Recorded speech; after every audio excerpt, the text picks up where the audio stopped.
Please welcome to speak to us the funniest man on earth, a performer of legendary comic genius, a children's book author of profound depth, an individual of enormous compassion who is doing so much to make our world a better place, the great Jim Carrey.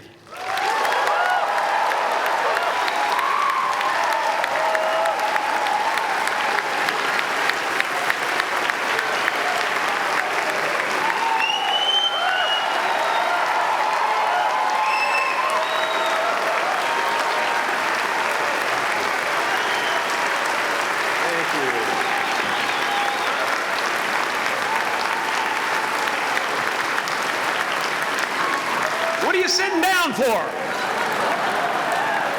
I was going to milk that for a while. You guys can stretch that out in post, right? You can make that longer in the edit. Thank you, Bevan. Thank you all. Jai Guru Dev.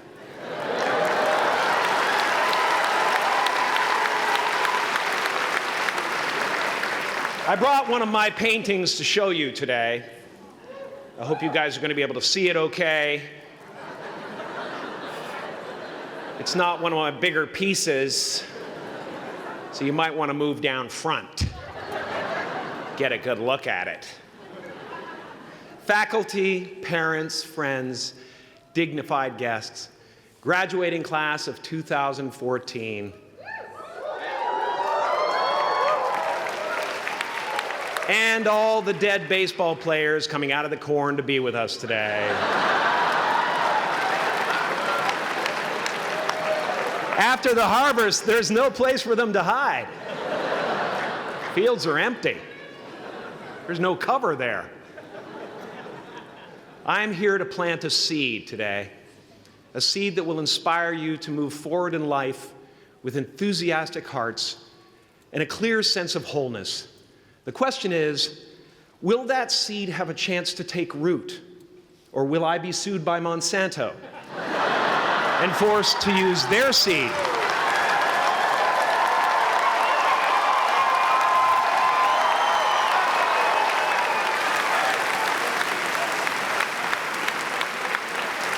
Which may not be totally Ayurvedic. Excuse me if I seem a little bit low energy today, whatever this is.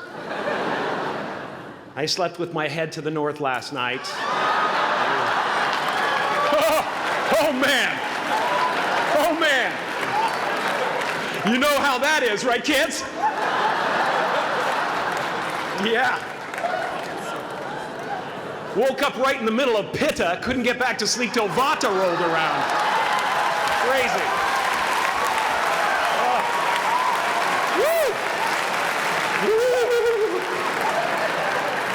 But I didn't freak out, you know. I used that time to eat a large meal. Connect with someone special on Tinder. Because life doesn't happen to you, it happens for you. How do I know this? I don't, but I'm making sound, and that's the important thing. That's what I'm here to do. Sometimes I think that's the only thing that's important, really, you know? It's just letting each other know we're here, you know? Reminding each other that we're part of a larger self. I used to think Jim Carrey is all that I was. Just a flickering light, a dancing shadow, the great nothing masquerading as something you can name.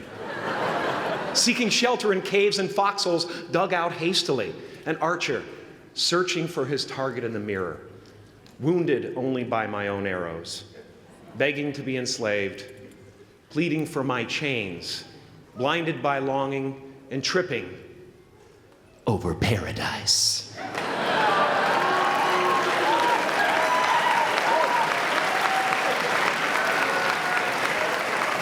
Can I get an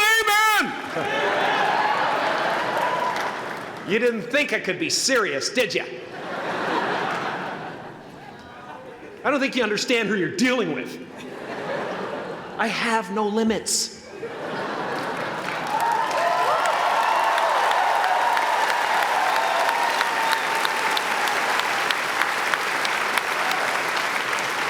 I cannot be contained because I'm the container. You can't contain the container, man. You can't contain the container. I used to believe that who I was ended at the edge of my skin, that I had been given this little vehicle called a body from which to experience creation. And though I couldn't have asked for a sportier model, it was, after all, a loaner and would have to be returned. Then I learned that everything outside the vehicle was part of me too. And now I drive a convertible.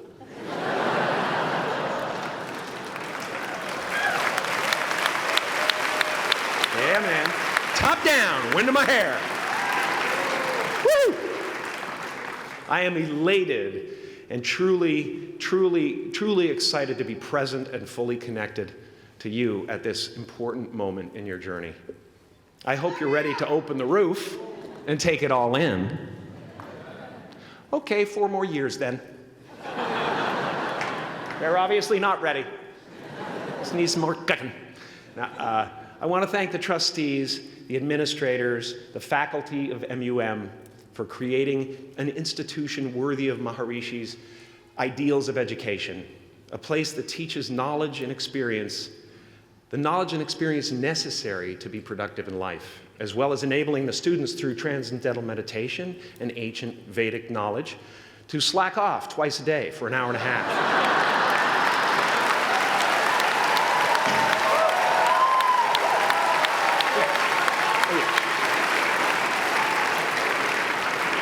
Don't think you're fooling me. But I guess it has some benefits. It does allow you to separate who you truly are and what's real from the stories that run through your head.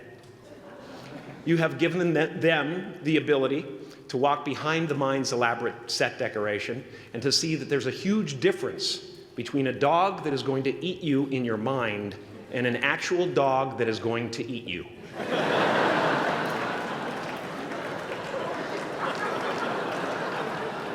That may sound like no big deal, but many never learn that distinction. And they spend a great deal of their lives living in fight or flight response. I'd like to acknowledge all of you wonderful parents. Way to go. What a fantastic job you've done. For your tireless dedication, your love, your support, most of all, for the attention that you paid to your children. I have a saying, beware the unloved, because they will eventually hurt themselves or me. But when I look at this group here, I feel really safe. I do. I'm just going to say it. My room is not locked. My room is not locked. No doubt some of you will turn out to be crooks. But white-collar stuff, Wall Street, that type of thing, Crimes committed by people with self-esteem. Stuff parents can still be proud of in a weird way. And to the graduating class of 2017, -3. You didn't let me finish. Congratulations. Yes, give yourself a round of applause, please. Please.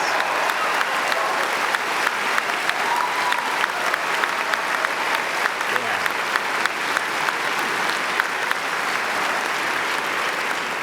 You are the vanguard of knowledge and consciousness, a new wave in a vast ocean of possibilities.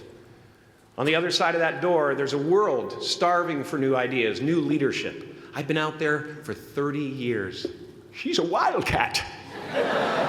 Oh, she'll rub up against your leg and purr until you pick her up and start petting her, and then out of nowhere, she'll swat you in the face. It can be rough out there, but that's okay, because there's soft serve ice cream with sprinkles. I guess that's what I'm really trying to say here today. Sometimes it's okay to eat your feelings. Now, fear is going to be a player in your life, but you get to decide how much. You can spend your whole life imagining ghosts, worrying about the pathway to the future, but all there will ever be is what's happening here, and the decisions we make in this moment, which are based in either love or fear. So many of us choose our path out of fear disguised as practicality. What we really want seems impossibly out of reach and ridiculous to expect, so we never dare to ask the universe for it. I'm saying I'm the proof that you can ask the universe for it. Please.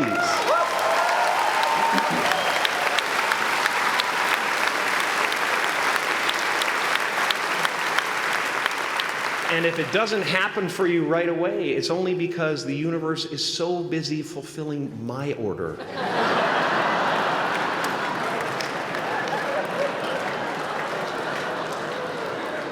Party size! My father could have been a great comedian, but he didn't believe that that was possible for him. And so he made a conservative choice. Instead, he got a safe job as an accountant.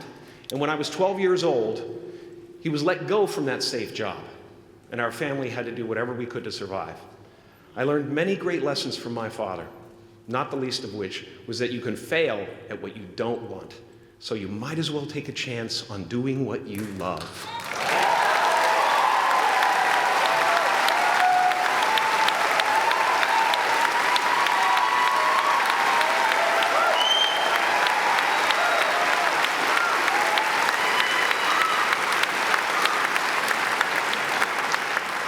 It's not the only thing he taught me, though.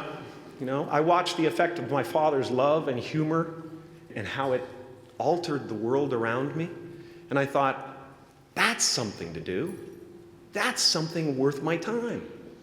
It wasn't long before I started acting up. You know, people would come over to the house and they'd be greeted by a 7-year-old throwing himself down a large flight of stairs. They would say, "What happened?" And I would say, "I don't know. Let's check the replay." I'd go back to the top of the stairs and come back down in slow motion.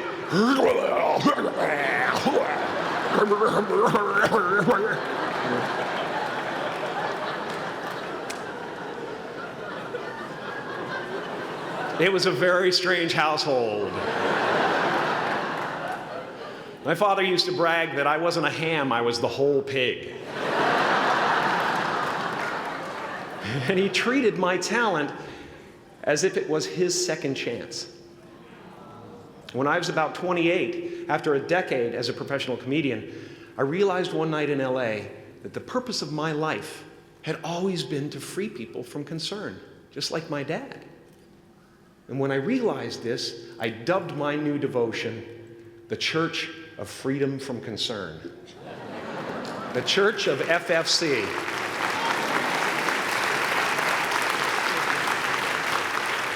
And I dedicated myself to that ministry. What's yours? How will you serve the world? What do they need that your talent can provide? That's all you have to figure out. As someone who's done what you're about to go and do, I can tell you from experience, the effect you have on others is the most valuable currency there is.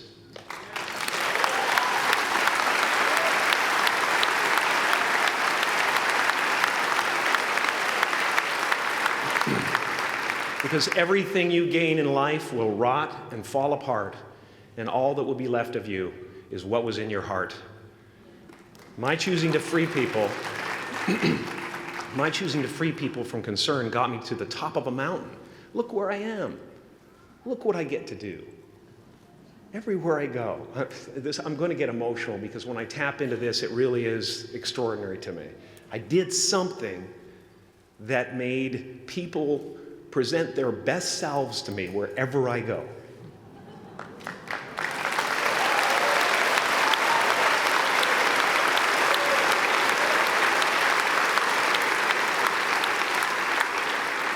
I am at the top of the mountain, and I was, and the only one I hadn't freed was myself, and that's when my search for identity deepened. I wondered who I'd be without my fame. Who would I be if I said things that people didn't want to hear? Or if I defied their expectations of me? What if I showed up to the party without my Mardi Gras mask and refused to flash my breasts for a handful of beads? I'll give you a moment to wipe that image out of your mind. But you guys are so ahead of the game. You already know who you are. And that peace that we're after lies somewhere beyond personality, beyond the perception of others, beyond invention and disguise, even beyond effort itself. You can join the game, fight the wars, play with form all you want, but to find real peace, you have to let the armor go. Your need for acceptance can make you invisible in this world. Don't let anything stand in the way of the light that shines through this form. Risk being seen in all of your glory.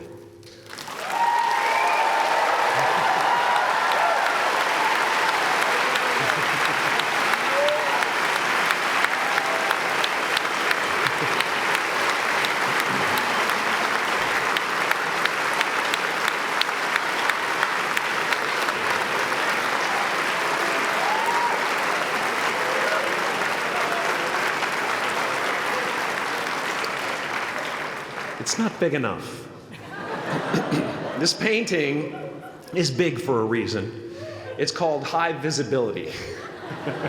It's about picking up the light and daring to be seen. Here's the tricky part. Everyone is attracted to the light. The party host up at the top, who thinks unconsciousness is bliss and is always offering to drink from the bottles that empty you. Misery below her.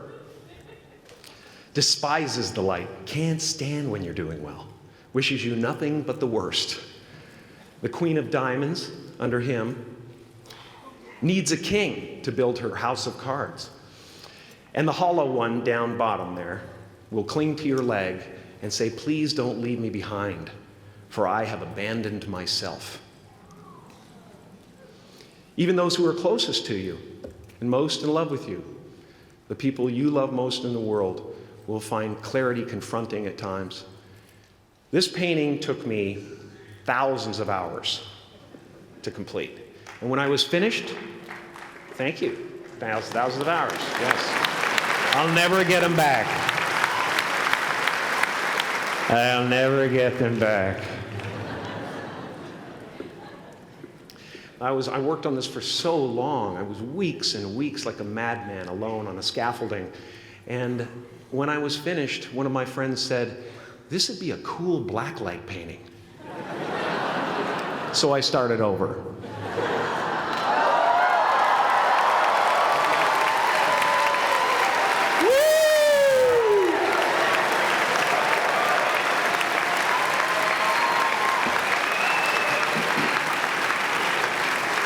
Welcome to Burning Man. Some pretty crazy characters up there, but better up there than in here. You know, painting is one of the ways, thank you. Painting is one of the ways I free myself from concern, a way to stop the world through total mental, spiritual, and physical involvement. But even with that comes a feeling of divine dissatisfaction, because ultimately, we're not the avatars we create. We're not the pictures on the film stock. We are the light that shines through. All else is just smoke and mirrors, distracting, but not truly compelling. I've often said that I wished people could realize all their dreams and wealth and fame, and so that they could see that it's not where you're going to find your sense of completion. Like many of you, I was concerned about going out into the world and doing something bigger than myself, until someone smarter than myself made me realize that there is nothing bigger than myself.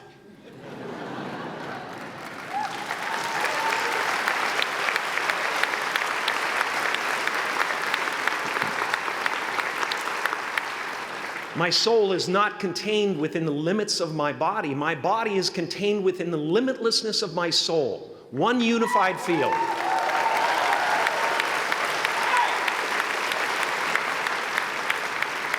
One unified field of nothing, dancing for no particular reason, except maybe to comfort and entertain itself.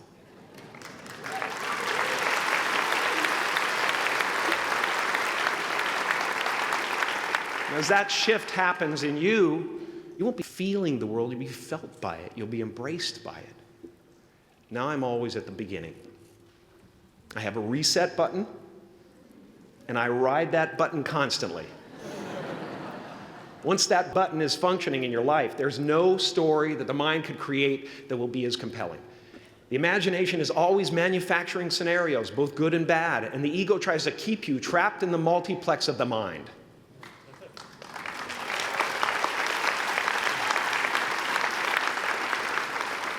Our eyes are not viewers, they're also projectors that are running a second story over the picture that we see in front of us all the time. Fear is writing that script, and the working title is, I'll Never Be Enough.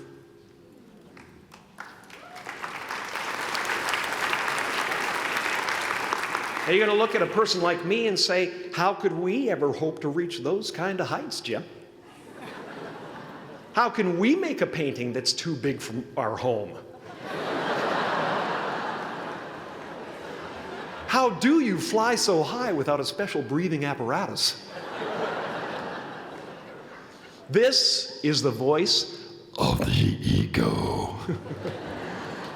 And if you listen to it, there will always be someone who's doing better than you. No matter what you gain, ego will not let you rest. It will tell you that you cannot stop until you've left an indelible mark on the earth, until you've achieved immortality. How tricky is this ego that it would tempt us with the promise of something we already possess?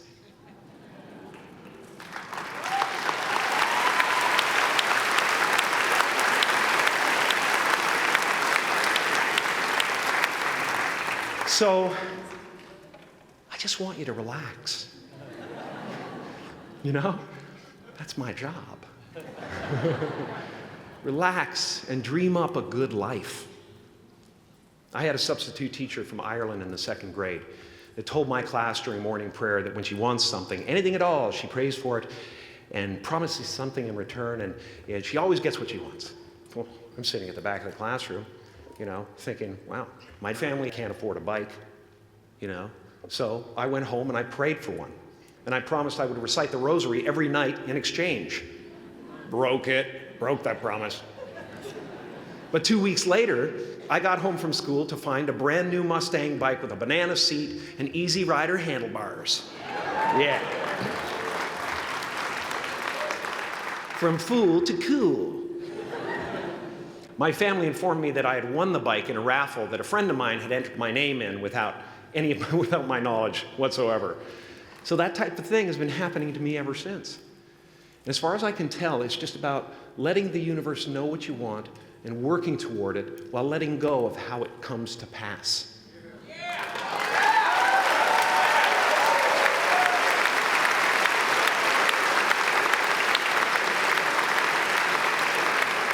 Your job is not to figure out how it's going to happen for you, but to open the door in your head. And when the door opens in real life, just walk through it.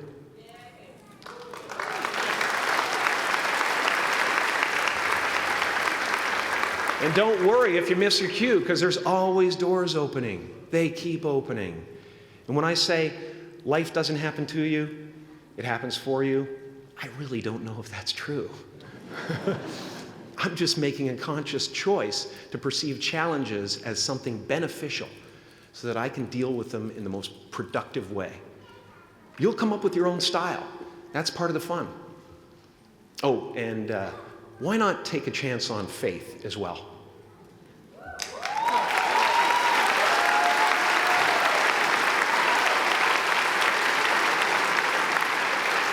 Take a chance on faith.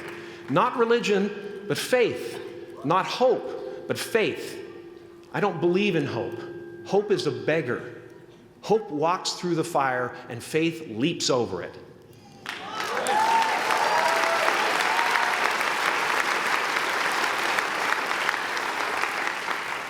You are ready and able to do beautiful things in this world. And after you walk through those doors today, You will only ever have two choices, love or fear. Choose love, and don't ever let fear turn you against your playful heart. Thank you so much. Thank you, Dad. I'm so honored. Thank you.